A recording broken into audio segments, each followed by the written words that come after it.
Olá, muito boa tarde a todos vocês que estão acompanhando a gente aqui no Festival de Inovação e Cultura Empreendedora, nessa tarde de quinta-feira.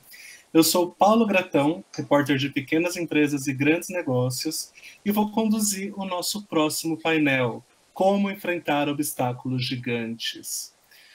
Essa pergunta resume bem o que muitos de nós pensamos nos últimos 19 meses, né? Como enfrentar obstáculos gigantes.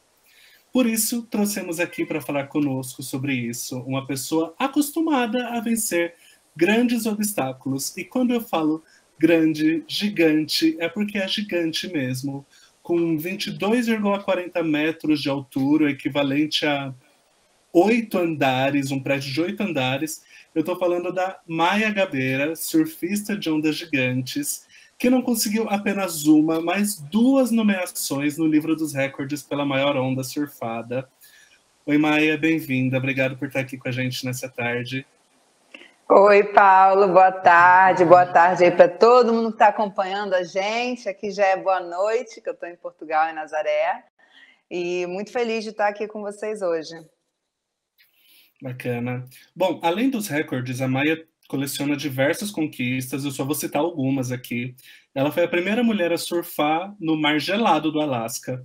É pentacampeã no Big Waves Awards da Liga Mundial de Surf, que é o Oscar do surf das ondas gigantes. Inclusive, ela acaba de ganhar mais uma indicação. E, além disso, ela foi a primeira brasileira que ganhou uma homenagem da Barbie na coleção Mulheres Inspiradoras em 2019. Maia, bom, ela já falou, ela está falando com a gente direto de Nazaré, lá em Portugal, lá onde ela está já é noite, as maravilhas da tecnologia, né? E, bom, queria começar esse papo hoje, Maia, falando um pouco, assim, você é inspiração para milhares de pessoas no mundo todo, mas você também teve as suas inspirações, então eu queria entender um pouco do início, o que te levou para o surf, você começou aos 13 anos, o que fez você ir para o mar? Eu comecei aos 13 no Rio de Janeiro, na praia do Arpoador, Ipanema, ali, influenciada por um namorado na época e todos os meus amigos de escola. Eu dançava muito quando eu era criança, dançava sério, assim, treinava muitas horas por dia, pensava em ser bailarina e, de repente, eu parei de dançar aos 12 e senti que tinha um buraco na minha vida, sentia que eu era uma criança, assim, sabia que era uma criança pré-adolescente que precisava de esporte. Eu precisava muito ter um foco, sabe? Eu tinha, assim, um vazio dentro de mim depois que eu comecei a parar, quando eu parei de dançar. E aí, logo eu conheci o surf através dos meus amigos de escola e me joguei numa escolinha, porque nenhum deles quis tirar tempo do surf deles para me ensinar. Então eu fui logo me virando e achei uma escolinha de surf em Ipanema e comecei a minha saga, que não foi nada fácil, porque eu, assim, demorei um tempo para ficar em pé. Achei o esporte super difícil. Não tinha muita intimidade com o mar, quer dizer, não tinha nenhuma intimidade com o mar. E isso, às vezes, é um desafio, assim, para quem está começando o esporte, porque é a natureza, né? O mar, ele é imprevisível, ele assusta, né? Ele dá medo. Eu tinha medo do mar, né? Ainda tenho, até hoje em dia, mas eu tinha mais medo naquela época porque eu desconhecia. Aquilo era um mundo completamente novo para mim. Então eu comecei a surfar no Arpoador, me apaixonei perdidamente pelo esporte logo de cara, foi assim, amor à primeira vista. E me lembro até hoje, a primeira vez que eu surfei, quase não consegui ficar em pé, eu não consegui ficar em pé na espuminha, mas eu lembro da sensação de segurar aquela prancha na praia, foi em Jeribá, em Búzios, e aquele momento ficou muito marcado para mim, assim, como um momento de empoderamento, de liberdade, de como se eu tivesse achado algo assim que fosse guiar a minha vida. E o surf foi assim para mim. Que bacana, que bacana. E aí, bom, como que você acabou se especializando em ondas gigantes? O que levou você do surf, dessa menina que tinha medo do mar, demorou um pouco para ficar em pé na prancha, para encarar ondas gigantescas? Olha, várias coisas. Primeiro, eu acho que eu já tinha, assim, um traço na minha personalidade de coragem, mas não coragem, mas de querer enfrentar os meus medos, sabe? Querer me superar. Eu tinha isso assim dentro de mim, eu via isso. Eu tinha medo de onda grande e aquilo me fascinava, sabe? Porque eu achava que eu tinha uma limitação com aquilo, né? Então, eu estava sempre buscando, assim, algo que me desse frio na barriga, um lugar de desconforto. E o surf de onda grande foi bastante isso para mim, assim, porque eu tinha medo. Eu via aquela parte do esporte, aquela parte do surf como uma coisa completamente dominada pelos homens, né? Assim.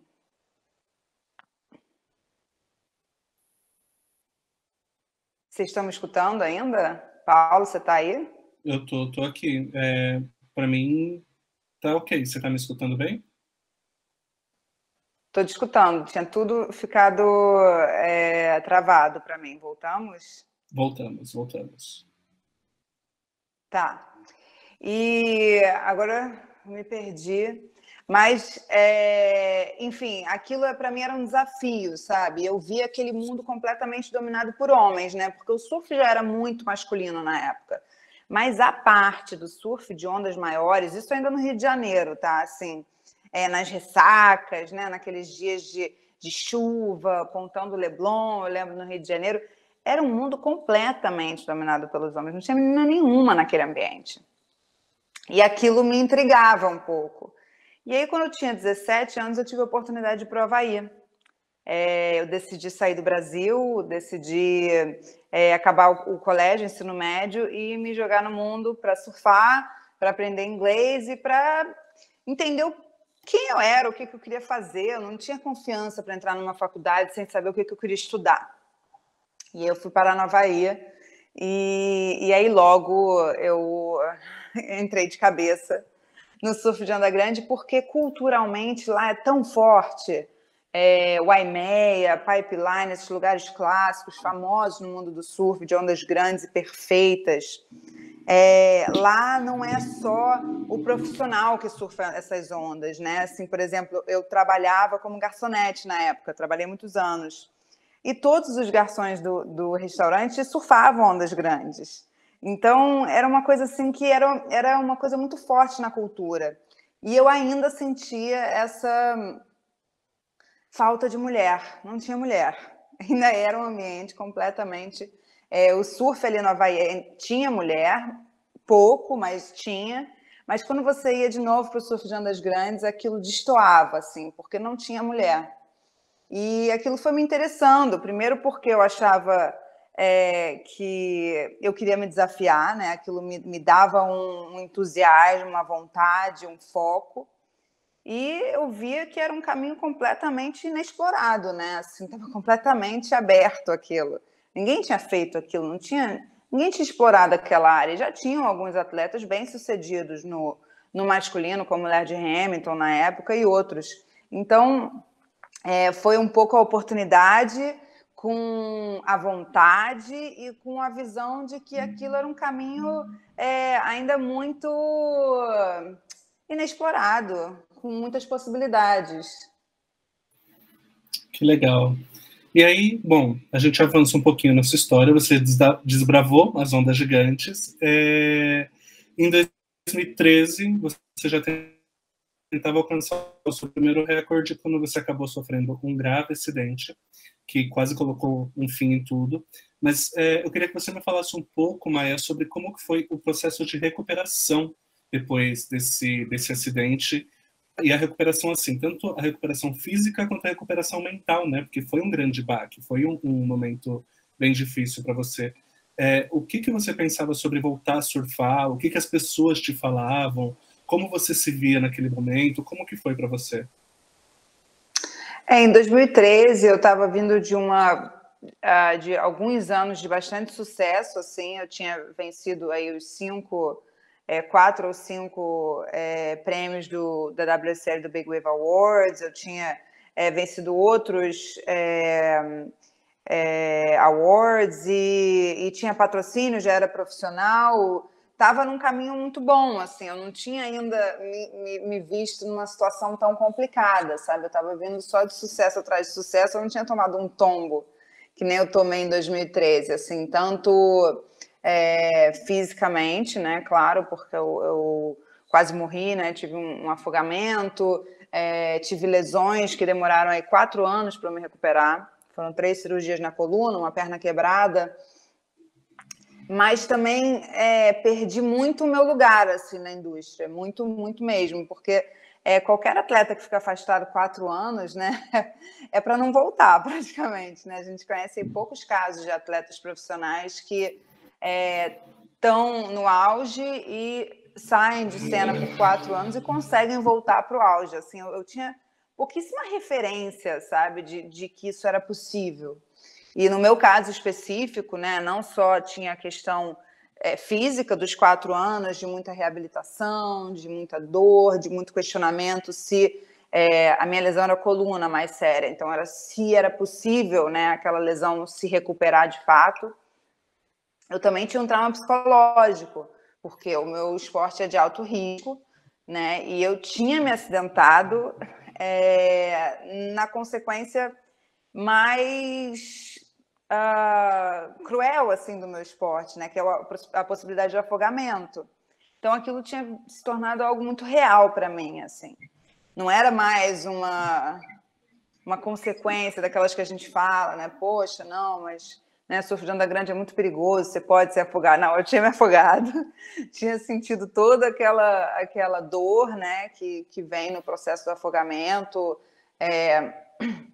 no processo de quase morte, e tinha que decidir superar aquilo e não só conseguir, mas querer voltar a surfar aquelas ondas, né? Querer me expor àquele esporte que tem esse risco, né? Que, apesar de, claro, em 2013, quando eu quase me afoguei em Nazaré, ao lado do Burle, do Scooby, do Gordo, que era a nossa equipe na época da Red Bull, era a nossa primeira viagem para Nazaré.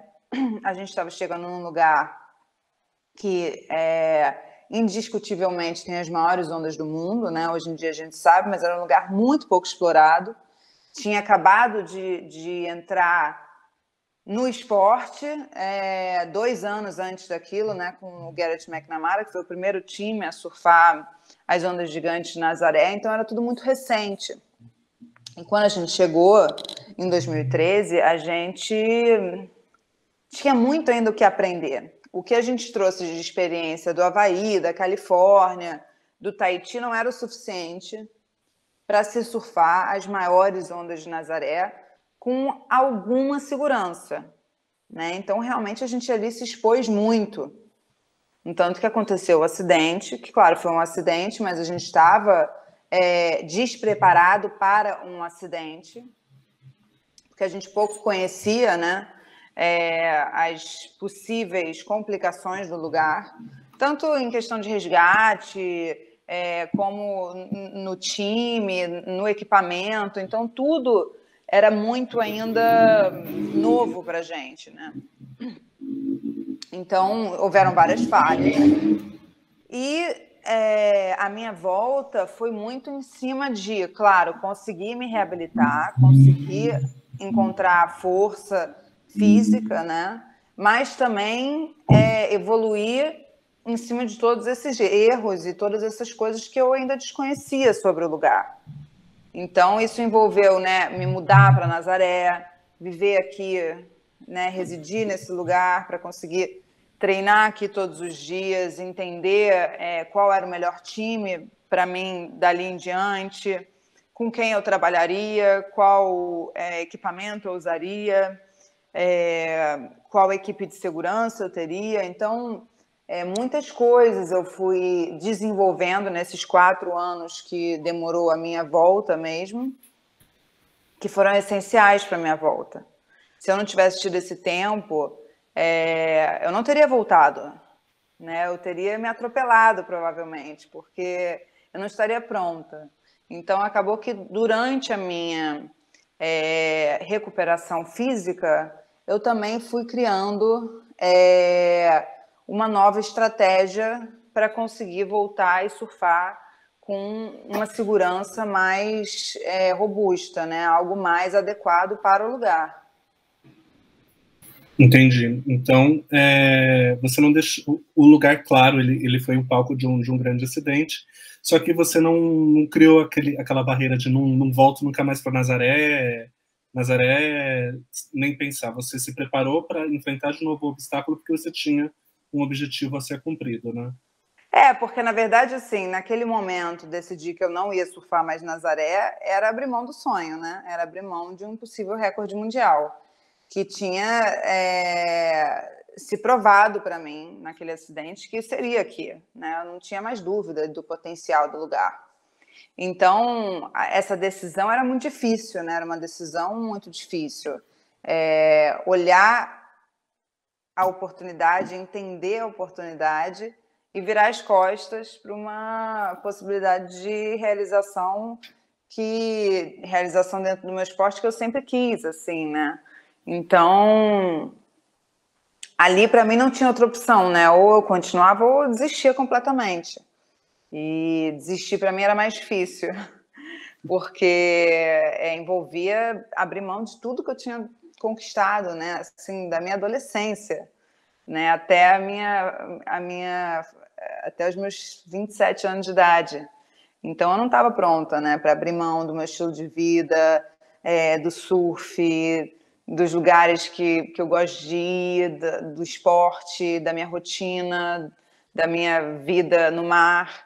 Então eu preferi continuar, claro.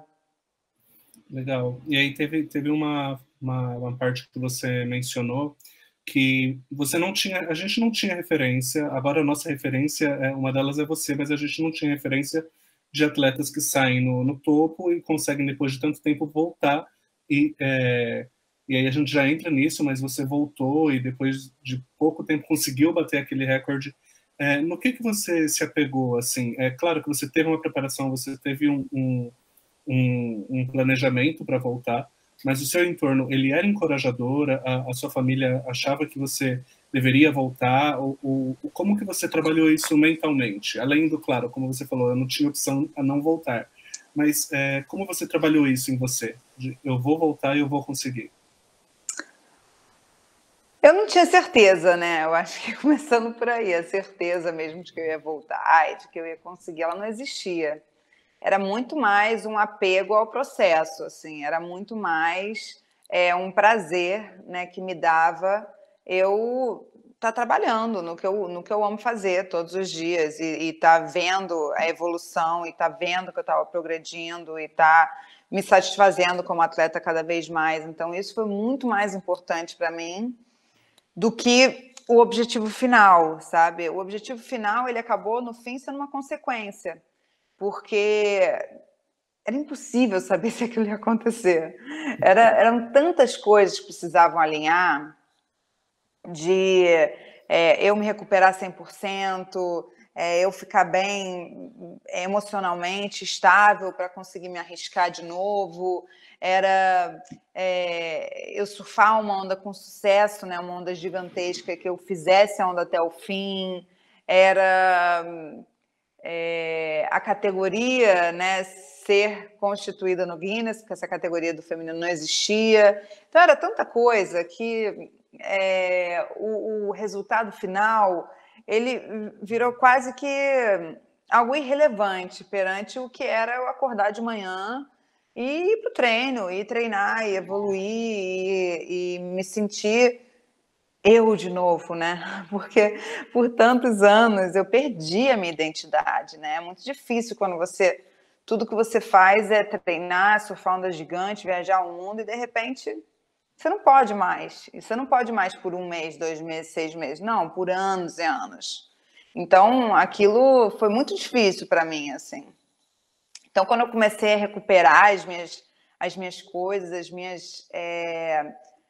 minhas paixões, poder fisicamente, emocionalmente, tudo, poder estar bem de novo, estar no mar, estar curtindo, estar me sentindo à vontade, aquilo para mim já era a glória, né? E aí veio como é que se fala? O presente final, mas assim, eu já estava realizada. Entendi. O presente, ele veio, o reconhecimento do Guinness veio como uma cereja ali na sua topo, realização. exatamente. Legal. E aí, bom, em 2018, como você bem falou, você inaugurou uma categoria no livro dos recordes. E como que aquilo mudou para você? Como aquilo mudou a sua vida? Como você passou a ver o seu propósito novamente como uma surfista de ondas gigantes? Você falou, como você passou a se ver novamente depois daquele marco? Olha, claro que aquilo foi importantíssimo para minha autoestima, né? Porque a minha autoestima estava muito abalada, já há anos sem. É muito difícil para um atleta, né? Você está sempre acostumado a estar tentando estar no topo, né? Tentando ter aquele momento de reconhecimento. E quando você fica anos apagado, você se questiona, né? Você fica com baixa estima, não tem como. E eu tava, né? Eu tinha muita baixa estima, assim, até porque na época do acidente eu fui super questionada, fui criticada, muitos duvidaram da minha capacidade. Então, isso me machucou e isso também me fez ficar insegura, né? Eu tinha aquela questão na minha cabeça, mas será que eu era ruim? Será que eu não vou conseguir? Será que esse Nazaré é impossível, né? Uma mulher chegar lá e conseguir surfar essas ondas, porque eu quero conseguir. Então, eu tinha essa coisa dentro de mim, assim, né? E o primeiro recorde, ele serviu para duas coisas. Primeiro, me senti um pouco mais confiante, né? Me devolveu um pouco da minha confiança, ou bastante da minha confiança como atleta, como pessoa, mas também tirou um peso das minhas costas. Sabe, eu senti que o primeiro recorde foi assim, eu me senti mais leve, parecia que tinha uma história pesada atrás daquilo, que precisava ser, assim, era uma página do livro, sabe, um capítulo inteiro, que precisava se virar, sabe? Eu precisava parar de ser a menina surfista de onda grande do acidente. E eu precisava voltar a ser a atleta que conquistou XYZ. E aquele momento foi isso para mim, né? Apesar de ter sido muito trabalhoso criar a categoria feminina, né? Que não foi nada fácil, teve toda aí uma política e... Enfim, no fim foi uma petição, né, feita por mim que desencadeou toda a decisão do Guinness, da WSL, de abrir a categoria feminina. Mas para mim foi isso, assim, foi um peso, sabe? Um peso que se levantou de mim e minha vida ficou mais leve. Que bacana, inspirador. E aí, não bastasse o primeiro recorde, e aí, como você mencionou, inaugurar uma categoria no Guinness, em 2019 você conseguiu repetir o feito e, além disso, ter o recorde geral, né, entre masculino e feminino. E aí, como que foi para você de lá para cá? Eu sei que no meio a gente teve uma pandemia, né, mas como que foi para você já esse segundo recorde foi que 2020, consolidou, né? Foi 2020. O segundo recorde ele foi maravilhoso, porque não era uma coisa que... o primeiro recorde estava muito mais assim nos meus sonhos do que bater o meu próprio recorde. Eu acho que era... Olha que eu sonho grande, mas esse era muito grande até para eu sonhar. Eu não estava nem pensando tão alto. E quando ele aconteceu, hoje em dia eu vejo o quanto ele foi importante, porque o primeiro recorde eu não tinha curtido. Aquilo tinha sido tão sacrificante, tão doloroso, tinha uma história tão intensa por trás daquilo, que eu não tinha conseguido curtir aquele momento, sabe? Curtir aquela realização, aquela conquista. E eu acho que o segundo recorde ele veio para isso, sabe? Foi tipo um presente de Deus. Olha, agora você vai curtir, agora você vai ficar amarradona e esse recorde vai vir só com coisa boa. E foi isso, assim, porque eu tinha tido um ano maravilhoso de surf. Né, poder surfar a maior onda do ano entre homens e mulheres era algo que eu já tinha sonhado, mas assim, há muitos anos atrás, menina ainda. E a partir E assim, eu acho que durante a minha carreira, aquele sonho foi se apagando, porque as pessoas te falam tanto que isso é impossível, você vê tanto a desigualdade no esporte, as dificuldades, né, do feminino em relação ao masculino, que aquele sonho que a Maia, menina, teve, ficou um pouco apagado, sabe? Porque eu meio que caí na realidade. Eu acho que a sociedade me botou assim na realidade. Não, não, não, não, não, isso aí não é possível. Então, fica sonhando aí no seu quadrado.